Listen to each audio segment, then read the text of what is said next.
Everyone, hi. Bruce Mufson, LCSW, Sunridge of Nevada. Tonight, we're going to be shooting 3 different videos, back to back to back. I'm going to be releasing them over the next several weeks. What we want to do tonight, though, is a little bit different. We want to throw in a trivia contest. And the name of the songs, I'm starting off with the first one, is called Kota the Friend. And the song is called Summerhouse from the album Everything. That's the first artist we're doing. The second artist, Mac DeMarco, and his song is called Moonlight on the River, number 2. The third artist is Capital Steez, I really liked, and we're going to be doing his song, and we want you to, free the robots, and that's going to be the third video. What we want you to do is this.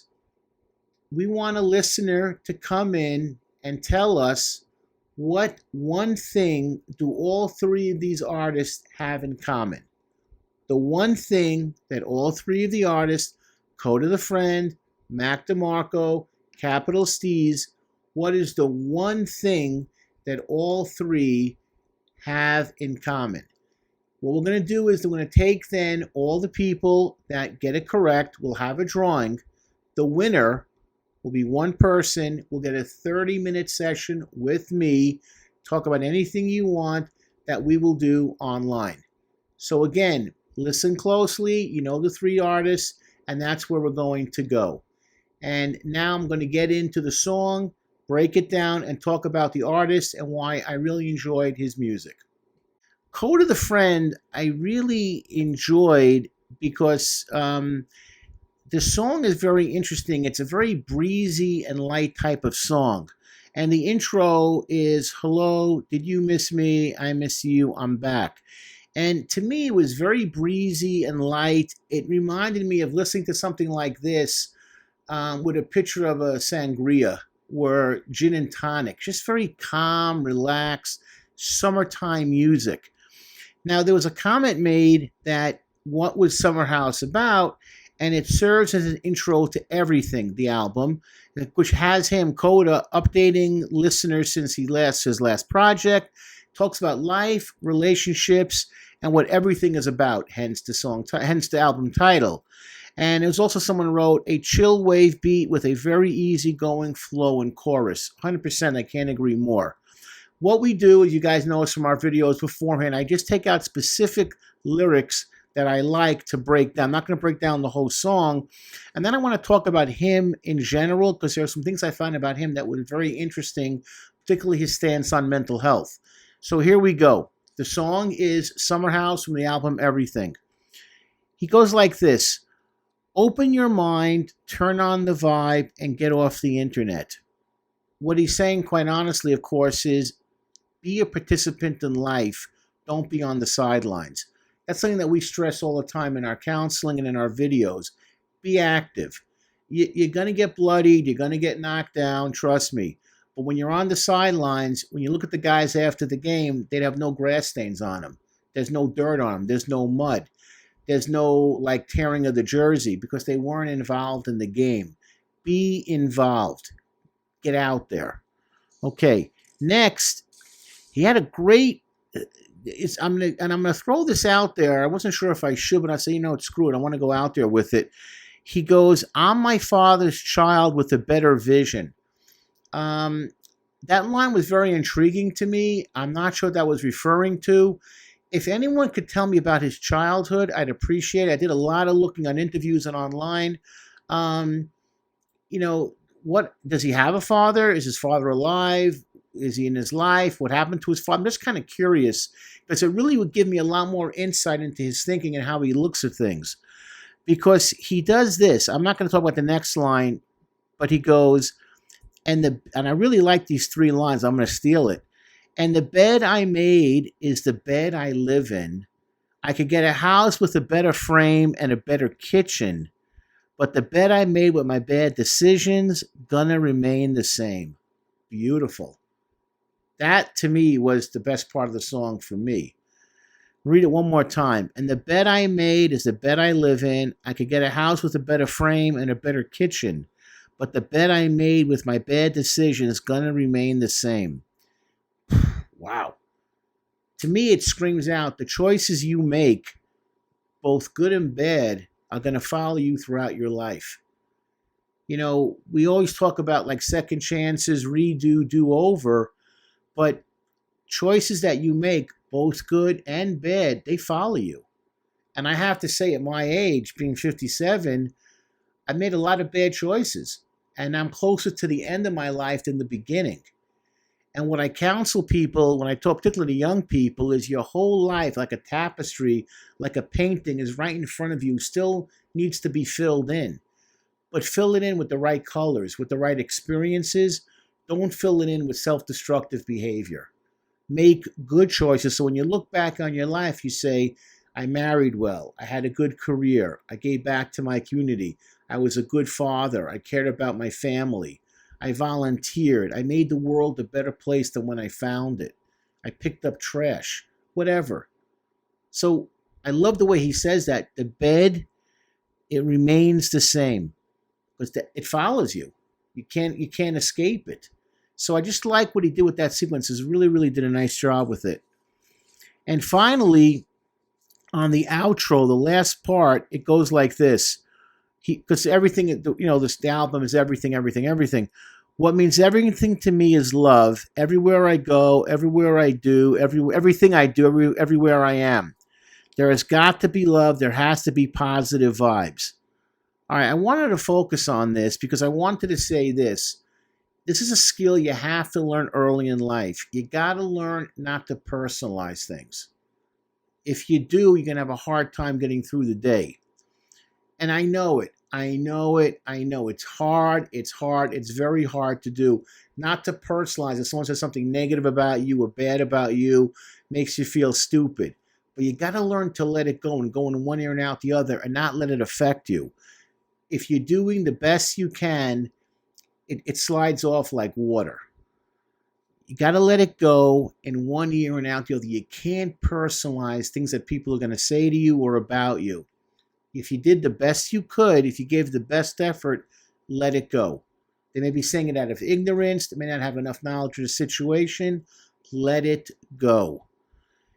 And then it goes, there has to be love. There has to be positive vibes. That's another big one too. Positive vibes. You don't want to be around negative people.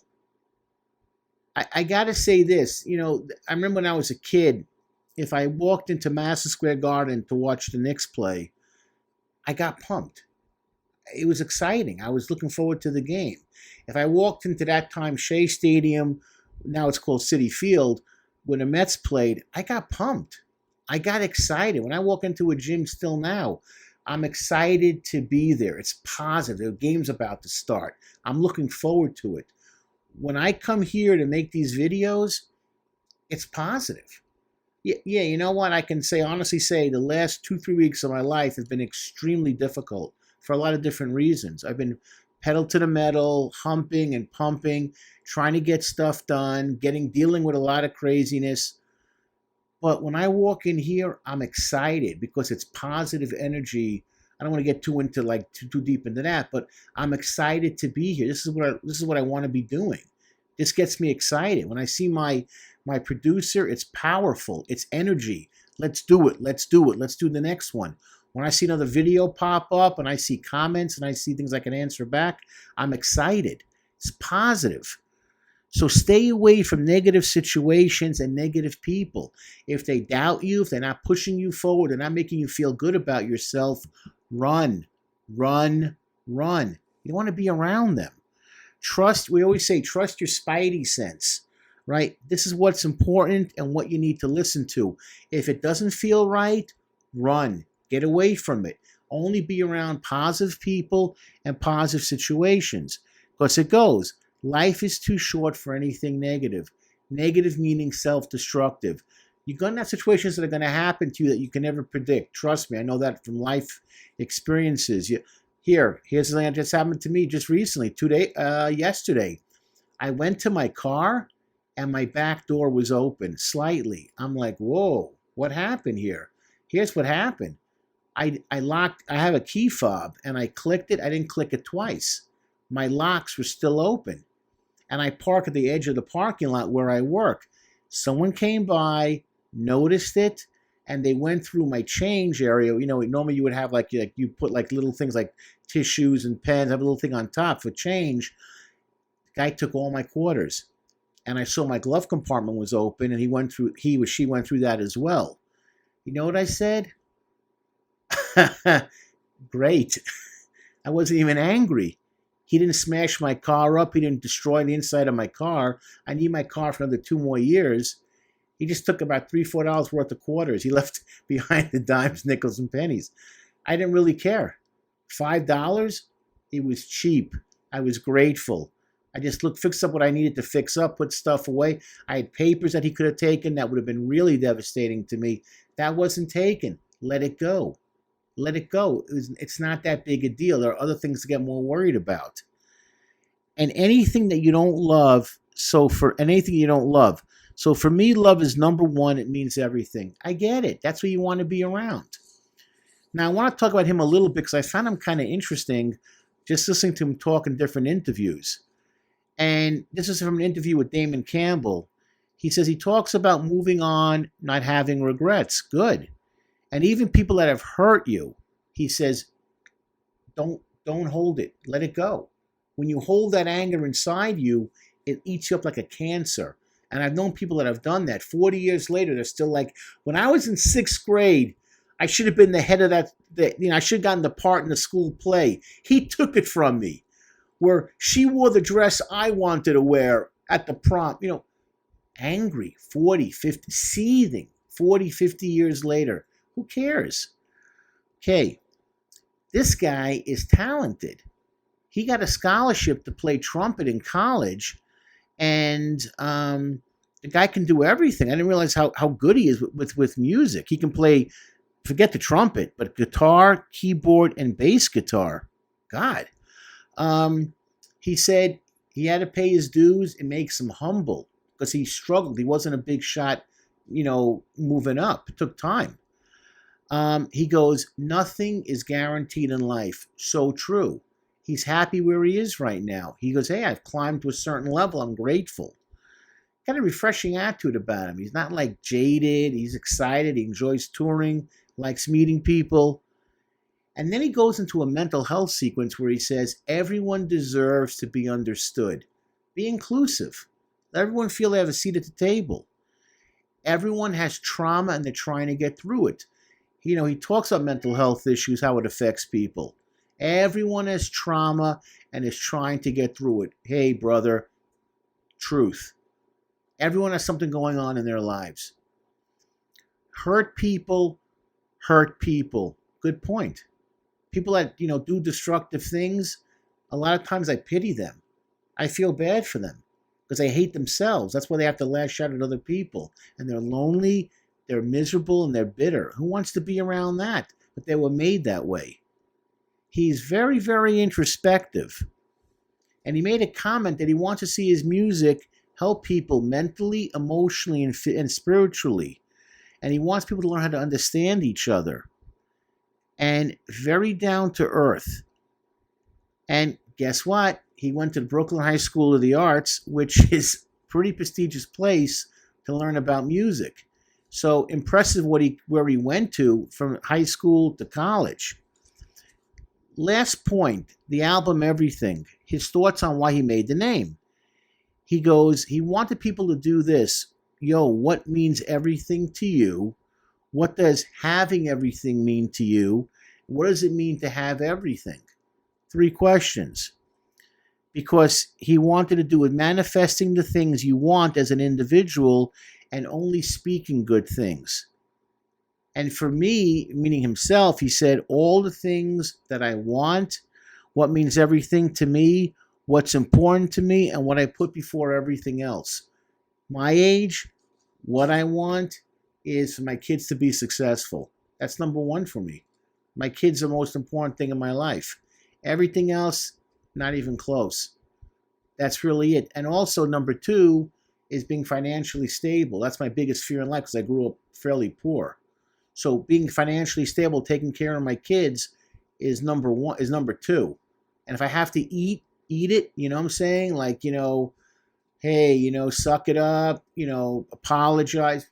I'll do it because I got to take care of my kids financially because they mean the most important thing to me, that they become successful. Let us know what that is for you. What's important? What does it mean to have everything? What does it mean to be able to do this? And number 3 is to take the channel and continue to see it grow. More videos, more comments. We go in different directions. We grow in different directions. Those really are the 3 biggest things for me. I could throw in health and blah, blah, blah, some kind of faith-based, but that's kind of pedestrian. That's really what I think about. So let us know what's important to you. What does it mean to have everything in your mind? And what are your goals that you're shooting for? Anyway, another great artist, and I hope he has an outstanding career. He's well on his way, obviously. Puts out really good music. He's an intriguing guy. He's an interesting guy. He's a creative guy. Let us know what you think and your thoughts. And again, thank you for watching. Bruce Mufson, Sunridge of Nevada.